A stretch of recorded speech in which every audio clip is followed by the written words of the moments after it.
Okay, hello everybody. Nice to see you and to explore the second conversation with Vasia, Connect to the Self. We are very, very happy to share our skills, our tips, and different advice about Connect to the Self. And the topic for this day of this conversation is self-love. Yes, because self-love is very important for us to empower life, to empower all relationships. And first of all, be in love with yourself is the first thing that you can do to be happy and fulfilled in your life. But this conversation is also about I am not good enough. I am not good enough. This sentence, this thought that we will all repeat it in our mindset are very powerful, and we can act on it, because when you say I'm not enough, and why? What if you are? What if you are enough to do some things? So we will have this conversation with you, Vasia, to explain to the others how we can do, what tips, what advice we can give to the others to stop I am not good enough, and what if you are? So let me now, Vasia, to introduce this conversation. First of all, what is self-love? Because when we talk about self-love, people think self-love, I'm selfish. No, I don't want to be selfish, just self-love. This is so true. I mean, I have a lot of people, I say you have to love yourself. Like, how? Like, why? I'm not a selfish person. You're right. A lot of people have a misperception of what it means to love yourself. Many times I have to explain that it's about changing your perception around what selfish means. Selfish on a negative connotation is when you do something that bad or affects the well-being or of someone else. But to be selfish in taking care of yourself, your needs, being nice to yourself, that's not selfish. That's loving yourself. So yes, I was listening to you about, and I think we decided to discuss about the idea of, am I good enough? I'm not good enough. And I like that, we put specifically the word what if, because, for me, they're not being good enough. Well, I see it everywhere. I mean, I think every single person has this internal part of them that they feel not good enough, because there are always things happening in life, either a relationship breakdown, being born and raised in a critical environment, failure issues at work, everything, all the struggles in life can make someone feel not good enough.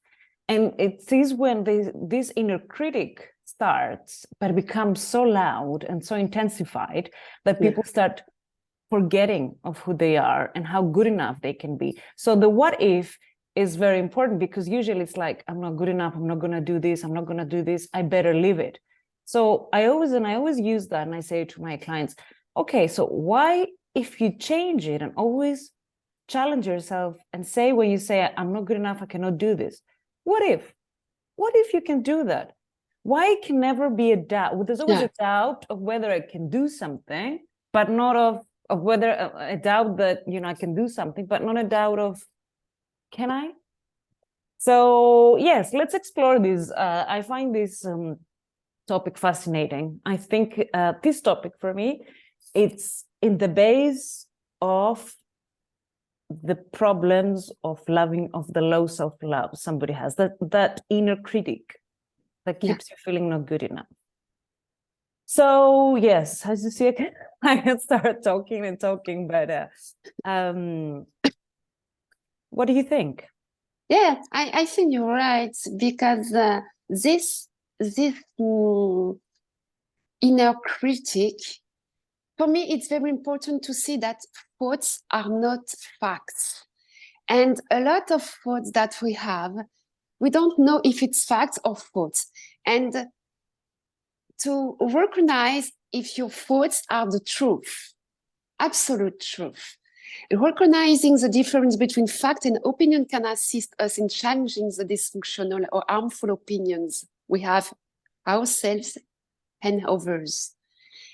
And it can be, for me, it can be difficult to accept the idea that thoughts are not facts at first, especially when we are in the throes of emotion. But I have a simple exercise that I use with my client and with myself sometimes, because as you say, everybody has sometimes this critical inner sentence in the mind. And a simple exercise that we can use to put the thought, to identify the thought as a fact or not, is just a statement about I'm not good enough, I failed the test, this will be a disaster, I'm overweight, and so on.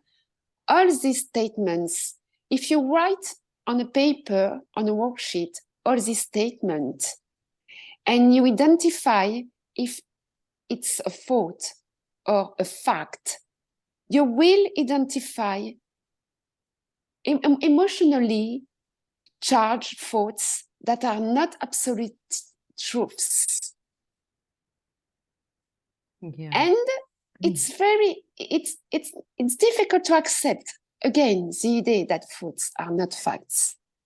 But when you work on the worksheet and you put all thoughts, you will see that thoughts are not facts, are facts. And if it's facts, it's not you. And it changed everything. That's my use for the worksheet, to put the facts and the thoughts, and see in which range you put your thoughts. Well, we use a similar one. It's called identifying your automatic negative belief system, because, you know, I think our thoughts are coming from our beliefs. So you're right. A lot of thoughts, if you put them down and you look at them and you try to find evidence for the reality of them, probably some of them, you know, there's no evidence. It's just thoughts that, you know, you're creating. But yes, that's a good exercise, because also it's different when you're just thinking, and it's different, I think, when you write your thoughts down on the paper and you see them. You have more control of them when you see them and you try to change them. But for me, it has to do a lot with, I like the word self-compassion. Perhaps it's something we can use in terms of self-love, because maybe for some people, listening the word self-compassion than self-love, they might feel more comfortable to feel more compassion for themselves. But for me, compassion, you know, it's a great way to be nice to yourself. You know, we have compassion when we see other people, when we see animals, and a lot of people, you know, why not have compassion for yourself? Why you have to be so critical? And but, you know, and I think this idea of not being good enough has become more of a common struggle for people. And I think that's why we decided to discuss about this topic. And I guess it's normal that it has become more of a struggle, because it's all about people have to become better and produce more and be more inadequate and more. And that can only create this sense of running and not, you know, just trying to produce and be productive and forget, you know, who people are and why they can love themselves and what they need and be nice to themselves. So it reminds me of this thing that I wrote for you with you know, about the book and what is time. And I think I wrote something about that, about how people run and run and run to make more, to produce more, but they forget what is important sometimes, to be still. And this is where you can understand and connect to yourself and and start understanding your thoughts, as you said, and be more, start practicing some of the exercise we're going to discuss about, like breathing, your breathing techniques. I'm pretty sure, and in terms of this, what we're discussing, I it's so think about that, isn't it? About self-love and calming, because not good enough, it's being created, but that inner critic. You're not going to make it. You're a loser. You always make mistakes. Everybody is better than you, blah, blah, blah. So it's about taking control of that inner voice or quiet down. And I think what happens is people don't want to lose that, because subconsciously they believe that if I lose this super strong inner critic, then I will be a failure. Then I will not be anything. Then I will be soft. But okay, it's not about leaving that. It's about balancing that inner strong critic, make it less quiet, and bring out the other critic, the nurturing voice. So a lot of people have no connection to that nurturing voice, but only to the inner critic. So I think, one of the remedies, I would say, and you would agree, and I guess you see it all the time, to calm down this inner critic, and for me is one of the most important, is breathing. What do you think? I mean, you've seen clients of yours, I guess, that you have to deal with that a lot. Of course, I will talk about breathing, and I will talk, first of all, before breathing, I will talk about mindfulness, because for me, mindfulness is the first step, because we turn our intention to be difficult experience, thoughts, emotions, and sensations, and we remember our common humanity. And with kindness, we offer loving awareness to ourselves. And together, mindfulness and self-compassion constitute a warm and connected state of presence that allows the difficult moments in our lives to become teachable moments.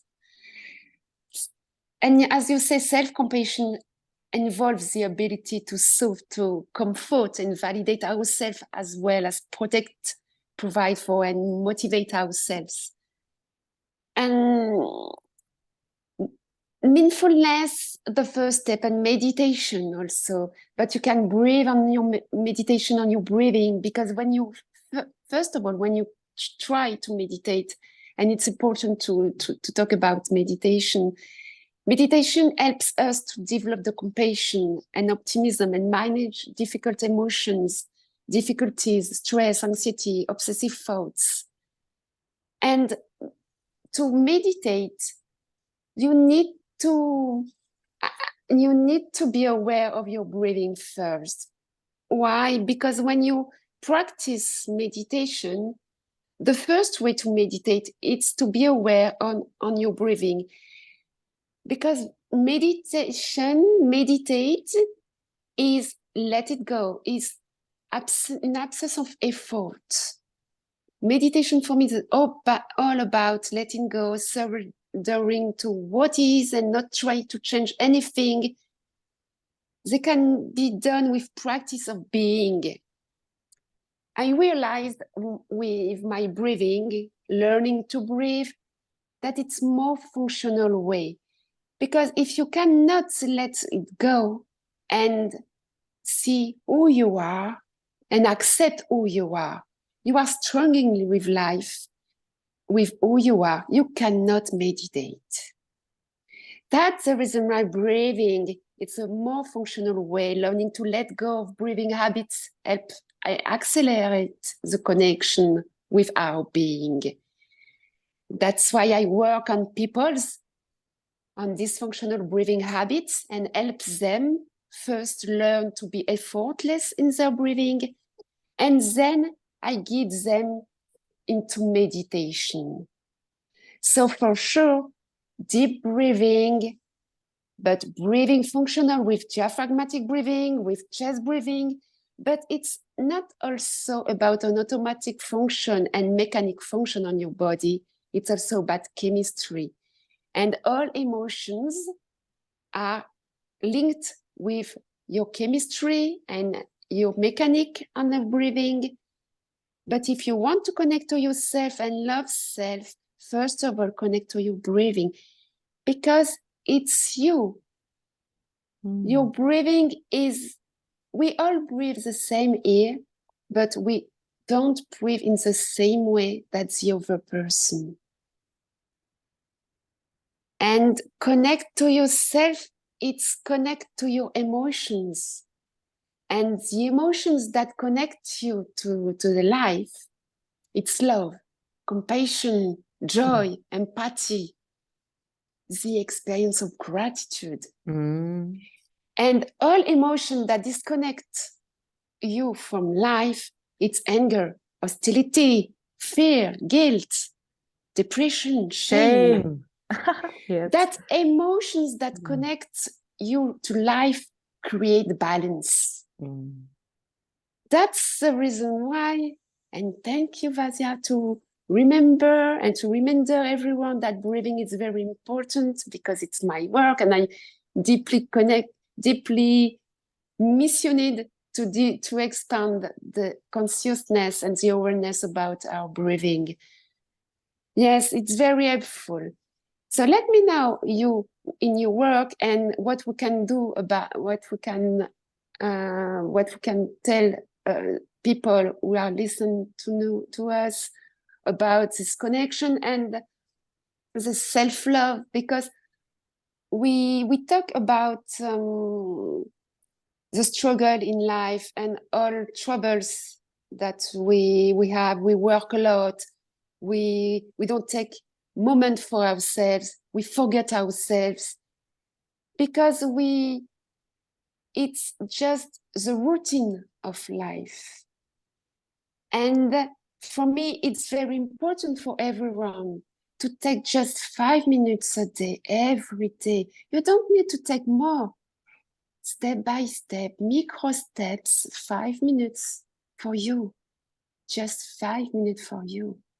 Because we all work in different way. We cook. For women, it's children, it's kids. We do everything. And the situation since the pandemic, for me, it's essential online. And a lot of women right now, a lot of people work at home behind the computer and forget that it's not, you need to take 5 minutes for you, even if you are at home, even if you are completely crazy at work and you think that you cannot stop. But think about 5 minutes a day, you stop. You are more powerful in your work because you are more inspiring and your mind is more clear. It's not lose your time if you take 5 minutes for you. But a lot of people think that they lose their time when they take 5 minutes. Even if it's gymnastic, stretching, yoga, meditation, breathing, a lot of practice exists, but 5 minutes with yourself. For me, yes, all these are part of self-love, but there's also having time to do little things for yourself. Like, yes, as you say, breathing, going, these are important, but in terms of the self-love and the idea of not good enough that we talk today, I think this inner critic of always makes people feel not good enough and always trying and trying, never happy enough, really, because if you're not good enough, whatever you achieve, you don't see it. So nothing is ever good enough. If you feel not good enough, nothing is ever good enough. That's why you're always running for the next thing, because nothing's ever good enough for you. Or you get bored easily, or nothing, you're always looking for the next challenge, because deep down, you have created this system in you, this pattern that you have to go with the next thing, because your mind has learned that I'm not good enough if I don't, I'm not good enough. So when you achieve something that can actually validate you're good enough, the mind cannot believe it. So you have to find another goal that again, and you go through a cycle of always exhausting yourself by trying more. And at the end, you just realize nothing makes you feel good enough. So, and that's where you have to find your center of feeling good enough, of who you are. Breathing, as you said, is very good. 5 minutes, yes. But adding to this, exercise of breathing, as you said, doing the yoga, all this is important tips you're giving, because that's part of self-love, taking care of your body physically, what you're eating, 5 minutes of your breathing. But for me, because this idea of not being good enough is being created by our thoughts and our internal belief system. This is a belief we have in ourselves. Yeah. And that belief keeps us behaving and thinking a specific way that reaffirms that belief. So what we really want to do is to start changing this belief, replacing it with positive beliefs. And one, I think, I have two things that I think work, and I've seen it in my work miraculously into that. For me, it's affirmations. I always keep saying it in my videos because I know it works. Why it doesn't work for some people is because they don't really are consistent. Because something to work, you have to realize, you have to take responsibility for it.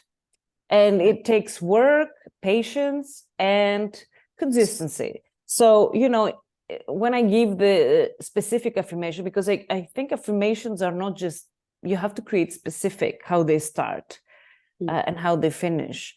I think it's important to know what kind of words to use when you create affirmations. And we all know that it has to start with I, because you talk about you and your mind has to listen that message. So I think if people create positive affirmations and they keep saying them, but consistently every day, then they can start seeing the results, but they cannot stop. The trap is that when people start feeling good, they're stopping and then going back. It's part of forever thing, I think. That's what people have to understand. What do you think about affirmations? I think that listening positive affirmation is very helpful, but it's as change an habit. When you want to create a new habit, you have to do that during 21 days minimum and 66 days. If you stop one day, you have to go to the beginning to start again. And that's the reason why, because in our society, people want results quick, very quickly, in the instant. But instant result is not possible, because you cannot learn something new, create a new things for you in 5 minutes and shift everything. So listening positive affirmation, as you say, well, the reality is that we all have beliefs that keep us from lucrative choices and opportunities that makes us unhealthy of love, prosperity, and everything else we deserve. It's limiting belief. And if you're listening to positive affirmations daily, you reinforce an intention so deeply that bypass our conscious mind and goes directly into your subconscious. And when this happens, you begin to feel the change and enjoy the benefits of achieving the desired outcome. So yeah, definitely listening to positive affirmation, if you find the word personalized, customized for the person, and you say hi, as you say, because it's for you. And I practice the experience to listening to affirmations. I make some recording with my proper voice. Yeah, that's a good idea. And that's even better. Yeah, and for me, it's more helpful that I write or listening to the others, because if you listen to you also, you don't listen to you. You see you in the mirror, another personality as you. And it helps you to say, oh my God, I help me. That's also another practice exercise that you can do. Make a record of your voice. At the beginning, you say, oh, my voice, I don't like my voice. The inner critics goes. Mm-hmm. So you return with another voice, and you return back with your voice, and you try it. And with time, you listen to your voice. And this voice become your inner voice. It's true. And I also use that, what you said, trying to look at the mirror when you do that, because this is more powerful. People find more difficult because it's about facing yourself. It's like when you don't feel good enough, when somebody gives you a compliment, it's like you don't take it. And that's because people who feel not good enough, they find difficult. Well, it's okay to accept compliments. It's okay to say thank you. So that's why it's like difficult to see yourself. It's almost like you're complimenting yourself. So people find it so hard. But why is it bad? Why so difficult? Imagine how internalized and deep-rooted are these beliefs that it's actually, so difficult for someone to do it. And you're right. How can you change these so deep-rooted beliefs in one day, in 1 month? No. You need years, possibly forever. You have to keep doing this exercise because everything that happens in life can trigger that feeling, even if you start feeling better. So you always have to keep doing it, not just reverse when you start feeling low. Yes, it's gonna work, but it's not the same. Yeah, it takes time to change your thoughts. For example, when we talk about ourselves, we say, I'm not able to do that. I am able to do that. That change, it's not the same, but it takes time to learn and to change all words that you pronounce yourself. Words, because when you talk, we use some words for ourselves, and we cannot imagine the impact of the negative that we talk. We talk with negative words, and it impacts ourselves. And when you start to change, and if a person around you tell you, no, you are able to, and it takes time, but it's a vicious cycle. It's also what you tell yourself. It's all about what you tell yourself. And what you tell yourself in front of a mirror. Well, it's very interesting to talk about a mirror, but because a lot of people, and we can imagine a mirror that you say your face, but you can see also by visualization a copy of yourself, and the best copy of yourself. And imagine, imagine the best copy of yourself. I practice that with my breathing session, because you breathe with your copy. And when you see, it's very powerful, because when you copy, you make a fusion with yourself at the end of the session, you are one. Because all you see is you. The bad, the good things, everything. It's about integration. Exactly. Integration. It's what I was saying before. It doesn't mean that you have to completely eliminate that part of yourself, which is your critic voice, because a lot of people, as I said, are afraid of that. It's about bringing out the other copy of yourself, how you say, the nurturing one, the one who is not judgmental, is not critical, is very encouraging, is very reassuring, and bring that up and try to have them equal, if not more, and then keep a balance and a fusion that keeps you balanced, So it's people understanding that it's not one or the other. It's about balancing both parts of yourself, which we all have, a critical self and a nurturing self, and just embrace and integrate them so as to have a more balanced and healthy life. Nurturing yourself. It's a practicing of nurturing yourself and having a high opinion of your well-being and happiness. Mm-hmm. Yeah. The next, go. No, sorry.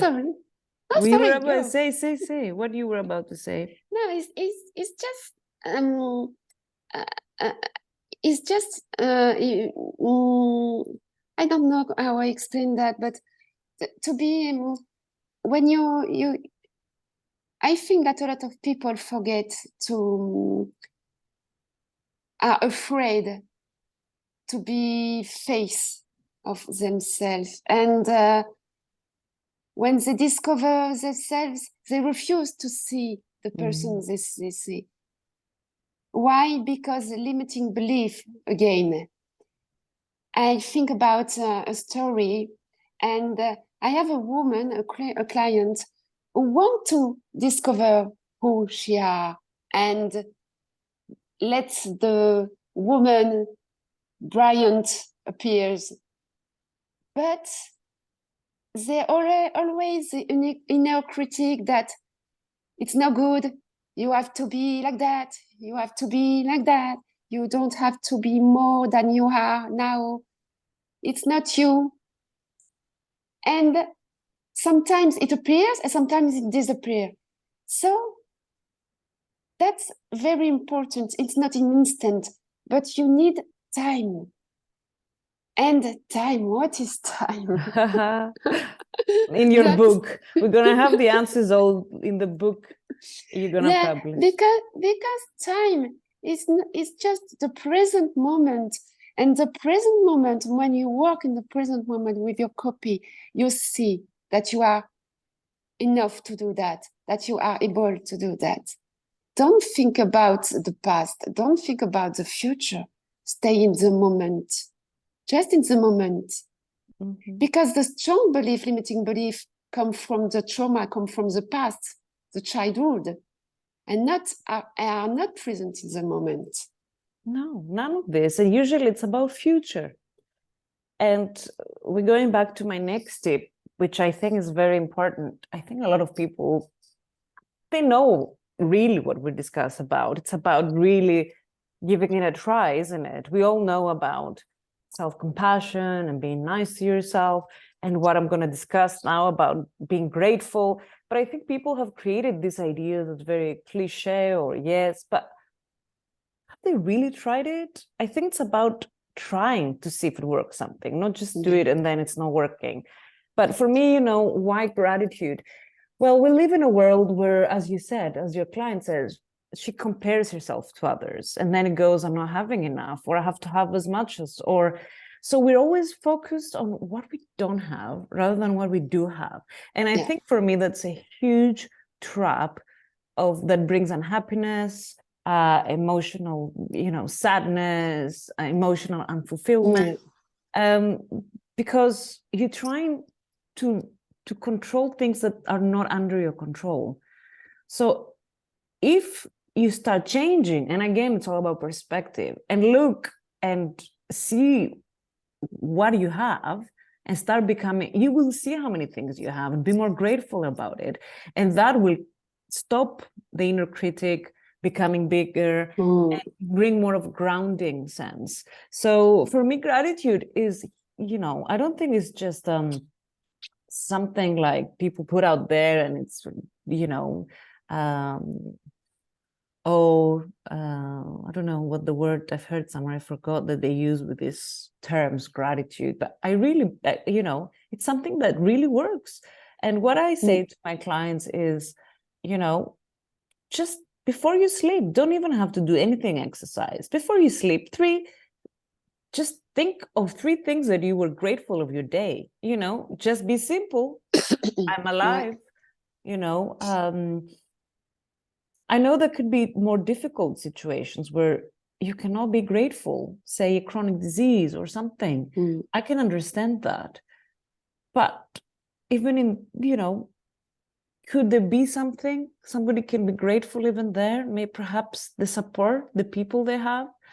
So I'm not saying that any of these things we're talking about is easy, because also it depends a lot of every context and a personal circumstance, but they can be helpful if somebody at least quiet the mind a little bit and the inner critic, if it goes in a level where it can only bring sadness and fulfillment and putting people in that very dark place of unhappiness and unfulfillment. Yes, and I think that it's also a tool to eliminate not to eliminate, but see the positive in one day.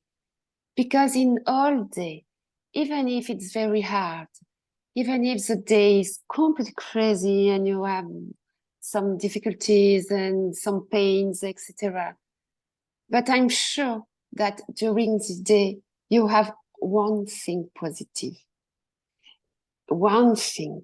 But you don't see the positive things. It's maybe just see the sun. Exactly. I was about to say, it's not big things. People try to see big things that happen. It's not the big things. It can be as simple as that. Micro steps and small things. And even if for the gratitude journal, it's very important to put that on paper and write also. Because you can start with one thing in gratitude. And in 2 months, you will see a list. Because more you practice, more you see the thing for you that you have gratitude for. So it's an exercise. It is. And also sometimes to look back, you know, where you were a year ago or a few months ago. People forget how much they achieved or what they did or what lives have changed a little bit. And when they take the time to think that, they start feeling better. Because we always move, we always change, we always evolve, things happen, you know, that we do and we take it for granted. So I think it's always so good to always look at where we were a year ago or a few months ago. Then you keep a track of what you're really doing and how your life is going, and perhaps what you have achieved, or if not, what you can do, change it. Yeah, time. Time is everything. Time, yeah, that change is constant and choice is constant also. So, yeah, we change is every day in life, and choice is every day. So it's responsibility for me, isn't it? We need to masterize our life. Take responsibility. Because you said it's choices, it's our time, it's ourself. So we're all responsible for our life, for ourselves. For who our friends are, you know, we are responsible. Who are the people we allow in our lives? And are they negative? Are they positive people? Are they encouraging us? Or are they putting us down and makes us feel more not good enough? So we're all create. Yes. And we can just tell the people who listen to us, just try a simple thing. Try a positive thought a day. For example, try a smile. You go outside, you go buy your bread or buy something in a shop and bring the smile with you. And you will see the different things happen around you. Even if somebody else say, you know, I remember that I've read, and it's true, they say that even if you fake your smile, the brain, you know, the muscles give a message and the brain thinks you're happy. So you start feeling happy automatically. But, you know, I wanted to add to what he said, that if somebody goes and tries this and goes out for a smile and meets someone who doesn't respond to that smile and they're still like moody, they shouldn't allow this person to stop their experiment or their new approach. They have to think that this is not about them. It's about the other person who perhaps hasn't decided to take this experiment. So to keep consistent to their decisions and the responsibility of trying something new and wait. Remember the time to wait and see that maybe not the first day worked, maybe not this person responded, but maybe another one the next day. So, and in 1 week, maybe in 1 week, but for sure it changed, but you cannot change the others. You cannot just change you. And that's why also it's difficult sometimes with this limiting belief, because we are with the judgment of the others and we want to see on the others the reflection of ourselves and of our behavior. But it doesn't work like that. No, because we're all very different experiences. And why would you want, and that's where the acceptance comes, isn't it? You cannot change people. You cannot. People, I think, can improve for sure, but in the way they think, they perceive, they behave. But the main personality of who they are, what they like, you know, you cannot, at least you cannot change. It's not right to think you can change someone to fit to what you want. I think that's very controlling and very selfish. That's the selfish part of someone. Yeah, you know? that's the selfish that we talk about on the beginning of the But people don't think that this is selfish. They think it's selfish if I look into myself, I take care of myself. No, that's the right thing. That's the healthy thing, because that means you're creating such a good centered relationship with you and loving yourself that then you will not need to change the other people around you to fit to who you are. You would not need that. You'll be okay to who you are and try to accept others or not accept and be fine with that. Yeah, but that's it. And it's very important to talk about that, because when we want to change something in ourselves, we want that people see the change in you. And that validation everybody wants, isn't it? Yeah. It's the external critic. So people have not only inner critic, it's an inner critic that tells them how important is the external critic as well. So that's the reason why it's not an instant work, and we all have to work on it every day, and maybe in our life. Or our lives. Yeah, it's personal growth. That's how you get to your personal growth. Yeah. When you work on things, when you reflect, and you can do them through breathing, through meditation, through mindfulness, through therapy. As I said again, not because I'm a therapist, but therapy does help. I mean, you know, it does help at least to start guiding the way. You know, somebody to understand themselves and how they can do things. But you tell right, because I think that the first things when we want to change something in ourselves, or we need to have more self-love, or stop with the limiting belief, it's very important to accept to be supported, to be helped. Exactly. And of course, therapies, coaching, meditation, breathing, all that. But we all need somebody to help us in life. Yeah, of course. And it's a great thing for us, because alone it's difficult to do the work. With the trauma, the past, the limiting belief, etc., with our personal experience life, we need to be supported and to be part of a cycle, or also to be helped by a professional that he has the experience life by themselves, so he knows what happens and create and give a key to be better.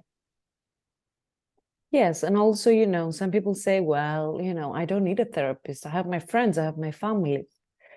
But it doesn't work the same, because if you think about all of our beliefs, at least most of them, they are being created by our families, by the way we grow. So, you know, the therapist is somebody who is trained and very neutral. This is the magic of the therapy. You go into a person or a breathing worker, mentor, or a coach like you, and it's because you're going to a person who is neutral and they train to see you. That's why there's a relationship that has to have these boundaries, client and therapist. So because, you know, you see them as a therapist, you see them as a client, you have these boundaries and this training that you don't bring your biases, your beliefs. You see the person as an individual. You try to understand and help them to the outcomes.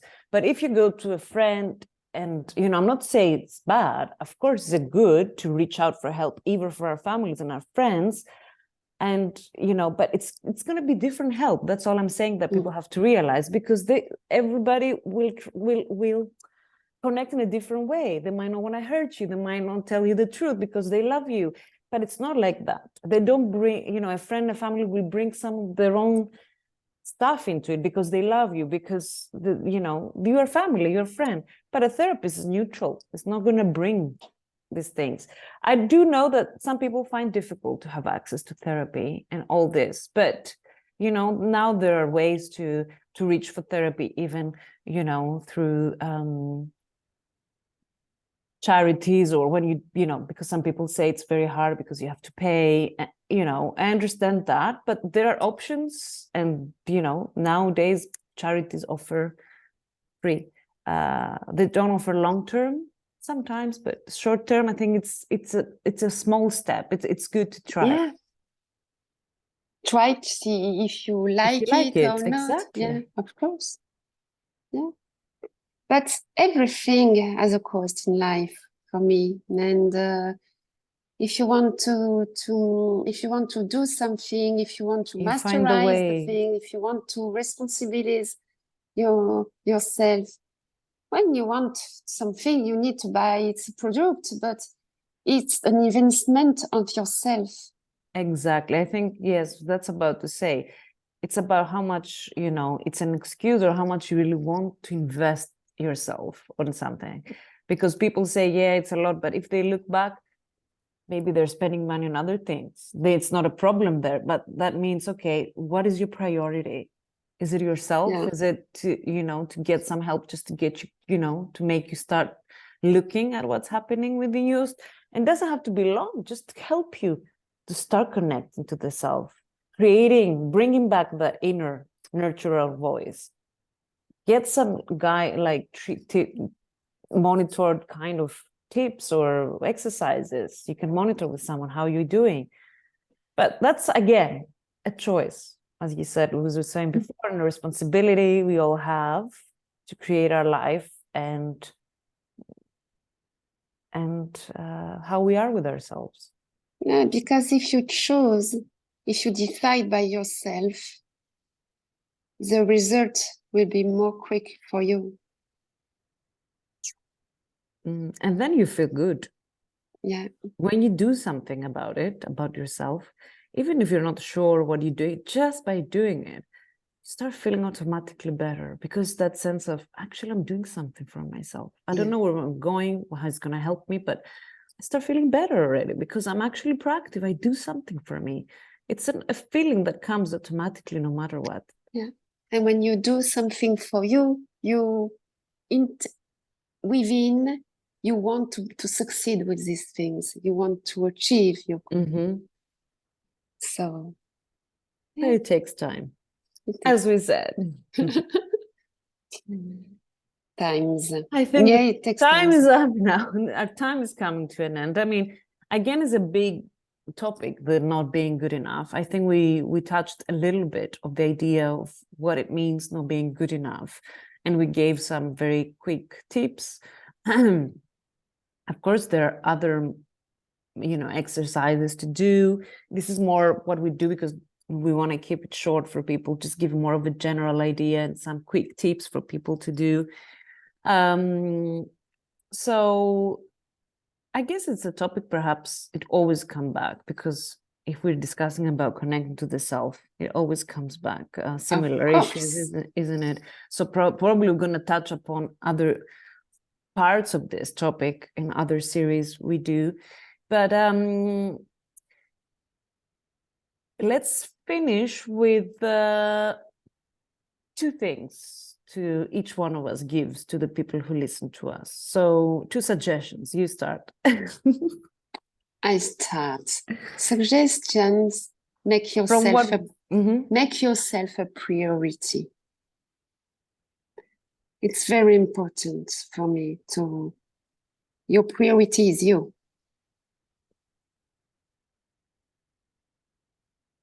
That's it. Okay. My thing is, take responsibility for loving yourself. Don't leave it for tomorrow, or when something happens, or when you feel completely overwhelmed and lost.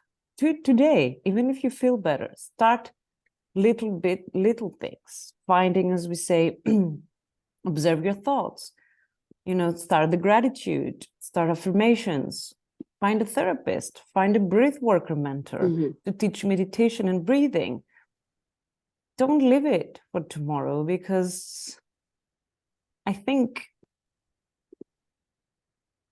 as you said, we are ourselves, and we have a copy of ourselves that we have to connect to, so as to have a more fulfilling life.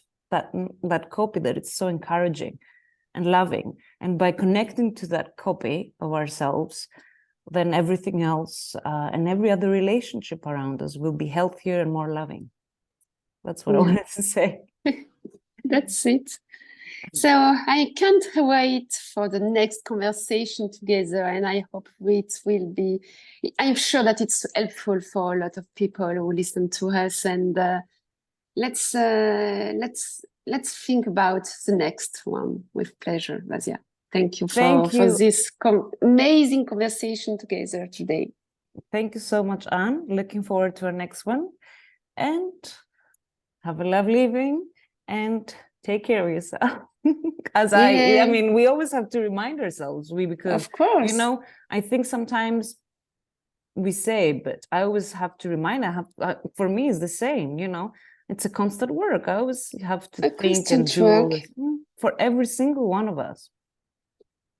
Yes, okay. Have a nice day. Bye-bye. Bye-bye. Bye-bye.